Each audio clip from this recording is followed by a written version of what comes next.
Hello শিক্ষার্থীরা, আজ তোমাদের জন্য নিয়ে এসেছি একটি প্রশ্ন। দেখো, হিলিয়াম এইচিতে হিলিয়াম কেন নিষ্ক্রিয় গ্যাস ব্যাখ্যা করো। সংক্ষেপে আজকে আমরা বিষয়টা জানবো।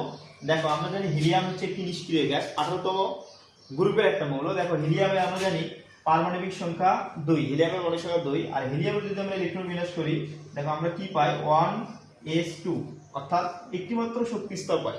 দেখো, আমরা যদি গোল্লা পদ্ধতিতে অর্থাৎ বোরেট পরমাণু মডেল অনুসারে ইলেকট্রন বিন্যাস করি, তাহলে আমরা কি পাবো, হিলিয়ামের মাঝখানে নিউক্লিয়াস এবং চতুর্দিকে একটা মাত্র শক্তি স্তর, যেখানে 2টা ইলেকট্রন আছে। আমরা জানি কোন মৌলের সর্বশেষ কক্ষপথে যদি 8টা অথবা 2টা থাকে, এটাকে 8টা থাকলে এটাকে বলা হয় অষ্টক, এটা কি বলা হয় অষ্টক, এবং 2টা থাকলে এটাকে বলা হয় দ্বিত্ব নিয়ম, এটাকে বলা হয় দ্বিত্ব। অর্থাৎ লাস্ট কক্ষপথে, শেষ কক্ষপথে যদি 8টা অথবা 2টা ইলেকট্রন থাকে, তাহলে তারা হচ্ছে নিষ্ক্রিয় বলা হয় তাদেরকে। অর্থাৎ নিষ্ক্রিয় বলতে কি বোঝায়, তারা ইলেকট্রন দানও করে না, গ্রহণও করে না।